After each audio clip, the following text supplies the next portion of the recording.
नमस्कार। फिर से हाजिर हूँ एक नई कहानी के साथ में। मैं हूँ राज। आप देख रहे हैं हाईवे नाइट।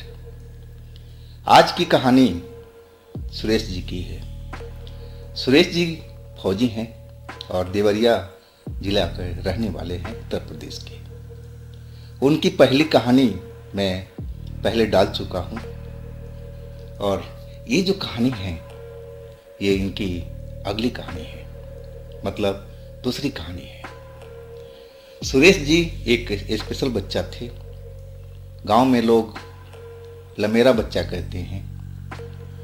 इनके शरीर में पता नहीं क्या था कि भूत प्रेत इनके ऊपर आकर्षित होते थे और गांव में तो एक बार मरते मरते बचे थे। वो कहानी मैं पहले बता चुका हूँ। तो ये है अगली कहानी। चलते हैं इस ओर।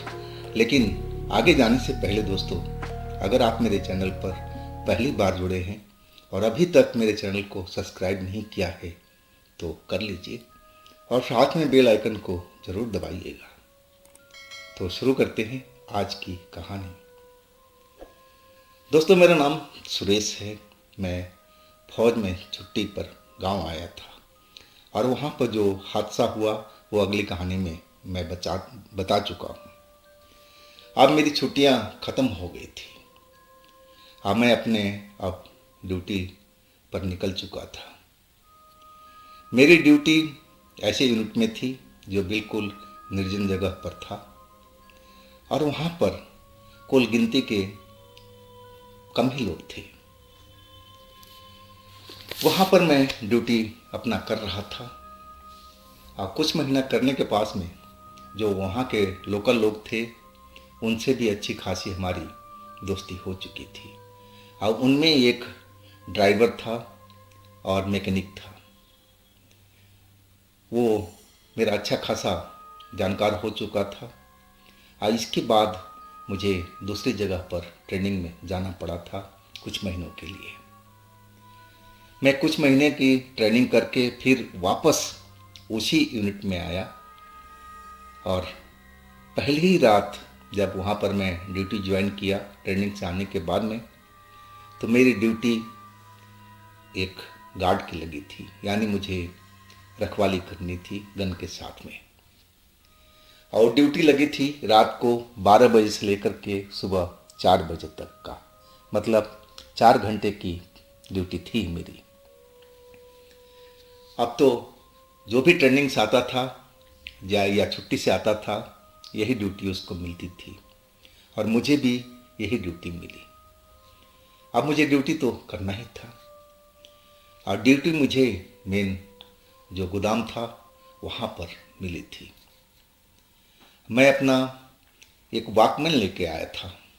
जब ट्रेनिंग पर गया था तो रास्ते में एक वॉकमैन खरीदा था और मैं गाने का शौकीन भी था, गाना सुनना पसंद करता था और मैं अपने वो साथ में रख कर के और ड्यूटी पर पहुंच गया था रात के 12 बजे। वहाँ पर आसपास में कुछ भी नहीं था, बस हमारा पोस्ट था और पीछे में एक बड़ा सा गोदाम था और जगह तो बिल्कुल निर्जन थी ही। वहाँ पर और कोई मेरा दूसरा साथी था ही नहीं। कहा जाए तो मैं उस जगह पर बिल्कुल अकेले था। हाँ, मैं अपने कान में हेडफोन लगा करके और गाना सुन रहा था। अब रात के करीब 12:30 के आसपास का टाइम हो चुका था और तभी जो मैं गाना सुन रहा था वो गाना कुछ सेकंडों के लिए जैसे पॉज हो गया हो या रुक गया हो और वहाँ पर एक दूसरी आवाज़ आई। वो आवाज़ थी, मेरा नाम लेकर के कोई मुझे पुकार रहा था, सुरेश सुरेश मेरी बात सुनो ना। ये साफ आवाज़ मुझे सुनाई पड़ी और ये मैं सोचने लगा कि मैं इस कैसेट को तो कितनी बार सुन चुका हूँ, लेकिन इसमें तो ऐसी कोई आवाज़ नहीं थी, ना कोई डिस्टर्बेंस था। मैं अब अपने जो वॉकमैन का प्लेयर था उसमें से कैसेट निकाल करके देखने लगा कैसेट भी बिल्कुल सही था। तो अचानक मेरी जो वॉकमैन की आवाज़ क्यों रुक गई और उसकी जगह पर मैं, जबकि कान में हेडफोन लगा चुका हूँ, बाहर की आवाज़ तो बिल्कुल नहीं आनी चाहिए और मुझे वो आवाज़ साफ सुनाई दे रही थी, जो मेरा नाम लेकर के कोई मुझे आवाज़ दे रहा था। लेकिन मैं अपने माइंड से झटक दिया, शायद ये मेरा कान का वहम हो और कुछ नहीं है। मैं कैसेट को फिर उल्टा पुल्टा सब देखा, कैसेट भी बिल्कुल सही थी और मेरे वॉकमैन में कोई खराबी नहीं थी। फिर मैं टेप चला करके अपने कान पर जो लीड था लगा लिया सही ढंग से। मैं कानों पर लीड लगा करके फिर से संगीत का आनंद लेने लगा था। वो नया फिल्म का नया ही गाना था और मुझे संगीत में बहुत मज़ा आ रहा था। तभी फिर कुछ पल के लिए लगा कि मेरी कैसेट रुक गई हो और फिर वही आवाज़ सुनाई पड़ी, ओए सुरेश, ओए सुरेश, इधर देखना। अब इस बार तो मेरे ऐसा लगा कि मेरे हाथों से वॉकमैन छूट करके नीचे गिर जाएगा। वो आवाज़ ना जाने कहाँ से आ रही थी। वो तो उस कैसेट में तो मतलब ही नहीं होना चाहिए। वो तो म्यूजिक का अब ब्रांडेड कंपनी का टेप था, तो उसमें ऐसी बातें तो बिल्कुल नहीं होना चाहिए। वो आवाज़ मुझे अब कुछ जानी पहचानी सी लगने लगी थी और सही मायने में उस रात में मैं पसीने से नहा गया था, डर के मारे। मुझे समझ में नहीं आ रहा था कि ये आवाज़ कौन दे रहा है। अब मैं पलट करके आसपास भी देख रहा था, लेकिन मुझे वहाँ पर ऐसा कोई नहीं दिखाई दे रहा था कि जो मुझे कोई आवाज़ दे। 12:30 बज रहा था रात का और जो भी लोग थे अपनी या तो सो रहे थे या एक आध लोग जिनकी पोस्ट जहाँ पर लगी थी वहाँ वो ड्यूटी कर रहे थे। अब किसके पास में टाइम है कि इस जगह पर आकर के मेरे साथ में मजाक करे? ऐसा तो बिल्कुल नहीं हो सकता था। अब 20 बार जब मैं डरा तो वाकई मैं डर चुका था। मेरी हिम्मत जवाब देने लगी थी, लेकिन वो आवाज़ मैं पहचानने का कोशिश कर रहा था कि आखिर किसकी आवाज़ थी जो मुझे जानी पहचानी सी लग रही है। लेकिन मुझे कुछ भी समझ नहीं आ रहा था। मैं अब कानों से हेडफोन उतार चुका था, कैसेट को बंद कर दिया था। अब मुझे कैसेट चलाने में डर लग रहा था, ना जाने अगले पल इसमें से कौन सी आवाज़ सुनाई पड़े।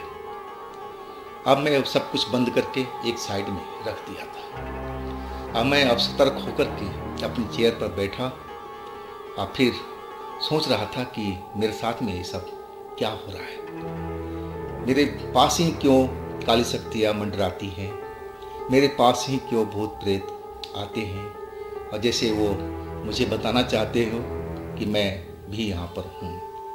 आखिर मेरे इस शरीर में क्या था जिसके प्रति आकर्षण भूत प्रेत होते थे। यही सब बात मैं अपने बारे में सोच रहा था। तभी पीछे गोदाम से एक कुर्सी घसीटने की आवाज़ सुनाई दी। जब मैं पीछे मुड़ करके देखा तो एक कुर्सी जो कोने में रखी हुई थी और वो घसीटती हुई अपने आप चलती हुई कुछ दूर तक जा करके और फिर रुक गई थी और उस पर लगा कि जैसे कोई आकर के बैठ गया हो। अब तो मेरी रही सही हिम्मत भी जवाब दे गई थी, लेकिन ड्यूटी तो मुझे करना था। मैं तो ड्यूटी छोड़ कर के पोस्ट से भाग नहीं सकता, क्योंकि मैं फौजी था। अब फौज में डरना तो सिखाया नहीं जाता था। मैं उस चीज़ का सामना करने के लिए तैयार बैठा था और मैं वही कर रहा था। कुछ देर तक मैं ऐसे ही देखता रहा, डरा हुआ तो ज़रूर था। और फिर वो कुर्सी जो हिल करके आई थी, चल करके आई थी और उस पर लगा कि जैसे कोई बैठा हो, और फिर वहाँ पर शांति सी हो गई थी। अब मैं अपने दोस्तों के पास में जो ड्यूटी पर थे, इंटरकॉम था, तो मैं इंटरकॉम फ़ोन पर लगा दिया। उसमें एक हमारे जो सीनियर थे और वो अपनी ड्यूटी पर थे और उनको मैं फ़ोन लगा दिया था इंटरकॉम पर। और उन्होंने फ़ोन को उठाया और मैं उनसे राम राम करके अब पूछने लगा कि साहब आप ठीक है ना। वो गुस्सा हो गए थे कि ये कोई हालात समाचार लेने का टाइम है। मैं थोड़ा मजाक करता था उनसे और वो मेरे से मजाक पर चिढ़ते थे और वो मुझे धमकाने लगे कि देख ये मजाक का वक्त नहीं है, जहाँ पर तेरी ड्यूटी है उसको तू आराम से कर, ये फ़ोन वगैरह मत किया कर, मैं ड्यूटी पर हूँ और तू भी ड्यूटी पर है। लेकिन मैं उनसे बात करना चाहता था ताकि मेरा डर दूर हो। मैं उनसे फ़ोन पर बातें करता चला जा रहा था, वो गुस्से में भड़क रहे थे, लेकिन उनका भड़कना बिल्कुल जायज़ था और मैं उनसे बात में लगाए रखना चाहता था ताकि मेरा डर कम हो। आखिरकार उन्होंने फ़ोन काट दिया। अब मैं फिर एक बार अकेले कुर्सी पर बैठा हुआ और यही सोच रहा था कि अब क्या करूं, किससे बात करूं, लेकिन अब किसी से बात नहीं कर सकता था। और फिर एक आवाज़ आती हुई सुनाई पड़ी और उसी कुर्सी के पास से, सुरेश सुरेश इधर देखना यार। और इस बार जो आवाज़ आई उस आवाज़ को जैसे मैं लगा कि मैं बिल्कुल जानता हूँ, लेकिन दिमाग में नहीं आ रहा था कि ये आवाज़ किसकी है। उस आवाज़ को मैं भली भांति पहचानता था। मैं समझ नहीं पा रहा था, उस डर के कारण मुझे कुछ समझ में नहीं आ रहा था कि आखिर आवाज़ किसकी है। फिर वो कुर्सी हिली और फिर जहाँ पर थी पहले उस जगह पर कुर्सी चली गई और वहाँ पर मुझे एहसास हुआ कि वहाँ एक लंबा सा काला सा साया मुझे नजर आया है। अब फिर तो मैं डर चुका था और गायत्री मंत्र का अपना जाप शुरू कर दिया, जो मैं पहले एक घटना में किया था और जिससे मुझे फायदा हुआ था। गायत्री मंत्र का जाप करने पर मेरे मन का डर थोड़ा कम होने लगा। अब पूरी ड्यूटी तक अपना उसी मंत्र का, गायत्री मंत्र का जाप करता रहा और उस आवाज़ को पहचानने की कोशिश कर रहा था कि आखिर किसकी आवाज़ थी ये, जो जाना पहचाना लग रहा था। अब मेरी ड्यूटी का टाइम ख़त्म हो गया था, अब सुबह के 4 बज गया था। अब फिर मैं वहाँ से अपना ड्यूटी ख़त्म की और अपने बैरक में आ गया। नींद तो आने से रही, मैं बिल्कुल डरा हुआ था और बैरक में सब साथी मेरे सो रहे थे। अब उनको तो 5:30 बजे के आसपास उठना था और मैं सोचते सोचते सो गया था। जब सुबह में विजिल बजी, सारे जवान उठ करके तैयार होने लगे, तब मैं भी उठा। मैं भी अब अनमने भाव से तैयार होने लगा, क्योंकि अब मिलिट्री का नियम है। इसके बाद जिससे मैंने रात में अपने सीनियर से बात किया था, उनके पास मिलने के लिए चला गया। वो मुझे देख करके और भड़क गए, कहने लगे, सुरेश तू रात में कैसी उल्टी सीधी बात करता रहता है? तुझे पता है कि मैं ड्यूटी पर हूँ और तू भी ड्यूटी पर है, तो क्या ज़रूरत थी ऐसी बात करने की? मैंने उनको बोला, दादा मेरे साथ में कुछ ऐसी घटना हुई थी कि मैं बिल्कुल डरा हुआ था और इसलिए मैंने आपको फ़ोन मिलाया था ताकि मैं आपसे बात कर सकूं, ताकि मुझे डर कम हो। और इसके बाद वो सारी घटना अपने सीनियर दादा को बता दिया। सीनियर दादा मेरी बात को सुनते रहे और जब मेरी बात ख़त्म हुई तो वो मेरी तरफ आंखें फाड़ करके देख रहे थे और वो कहने लगे कि क्या तुझे मालूम नहीं कि वो आदमी मर चुका है? वो एक आदमी का नाम लिए जो लोकल वहाँ का रहने वाला था और हमारे आर्मी में टेम्पररी बेस पर ड्राइवरी का और मैकेनिक का काम करता था। जिसकी मैं आवाज़ सुना था। अब तो जैसे मैं हिल चुका था, क्योंकि मुझे बार बार लग रहा था कि वो आवाज़ जानी पहचानी है। अब तो जैसे मैं डर से कांप चुका था। मैंने अपने सीनियर दादा को सारी बात बताया कि दादा, मैं तो पहली आवाज़ में ही चौंक गया था, लेकिन दूसरी तीसरी आवाज़ में मुझे पहचान में आ चुका था, लेकिन दिमाग में नहीं आ रहा था कि मैं डरा हुआ था। अब दादा कहने लगे कि भाई देख, जिस जगह पर तेरी ड्यूटी लगी थी ना, वहाँ पर उसकी लाश 2 दिन तक पड़ी रही, क्योंकि इस जगह से उसको ले जाना था दूसरी जगह पर। अब तुम तो समझते हो मिलिट्री का नियम, जब तक कोई साधन ना मिले और दूर दराज एरिए से कैसे ले जाया जाएगा। तो 2 दिन तक लाश वहीं पर पड़ी रही, बर्फ़ में दबा करके। लाश में से बदबू आने लगी थी। और 2 दिन के बाद में जब साधन मिला ले जाने का, तब उसको दूसरे शहर में ले जाया गया जहाँ उसको दफनाना था, क्योंकि वो क्रिश्चियन था और वो किसी गिरजाघर में के जो कब्रिस्तान होते हैं वहाँ पर उसको दफनाया गया।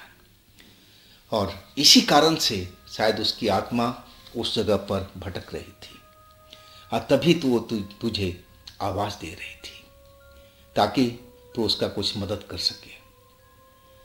अब मैं इस घटना से तो बिल्कुल हिल चुका था। मुझे अब बिल्कुल एहसास हो चुका था कि मेरे शरीर में ऐसा कुछ न कुछ तो है जो मेरे प्रति, जो आत्माएं होती हैं, काली शक्तियाँ होती हैं, मेरे शरीर की तरफ आकर्षित होती है। मुझे सही मायने में बहुत डर लगा था। उस रात तो मैं इतना डरा था कि अपनी ज़िंदगी में कभी नहीं डरा था वो आवाज़ सुन करके। जबकि मैं कानों पर हेडफोन लगाया हुआ गाना सुन रहा था और चलते चलते कैसेट जैसे गाना बंद हो गया कुछ सेकंड के लिए, और उस बंदे की आवाज़ मुझे सुनाई पड़ी जिसको मैं अच्छी तरह से जानता था, मेरे साथ काम करता था। ऐसा कैसे हो सकता है, लेकिन ये सब मेरे साथ में हुआ था। और तब से तो मैं बिल्कुल समझ गया था कि मैं कोई साधारण व्यक्तित्व का मालिक नहीं हूँ। ज़रूर मेरे साथ में कुछ न कुछ हमेशा होता है। पहला घटना तो मेरे गांव में ही हुआ था और दूसरा घटना इस जगह पर हुआ है। तो अब मुझे सतर्क रहने की बहुत ज़्यादा ज़रूरत है। और फिर मैं अकेले में जहाँ अंधकार हो वहाँ पर रहने से बचने लगा, लेकिन फौज की नौकरी है, कहाँ ऐसा हो पाएगा। तो दोस्तों, ये थी आज की कहानी सुरेश जी की। इनकी एक और कहानी है जो मैं किसी दिन और सुनाऊंगा। तो अगर आपके पास भी ऐसी कोई घटना है तो आप मुझे इंस्टाग्राम पर या फिर मेरे व्हाट्सएप नंबर पर अपनी घटना को शेयर कर सकते हैं। और इस चैनल को भी अपना प्यार दीजिए, लाइक कीजिए, शेयर कीजिए। और फिर हम मिलते हैं अगले रोज़ एक नई घटना, एक नई कहानी के साथ में। आप लोग अपना बहुत ही ख्याल रखिएगा। नमस्कार।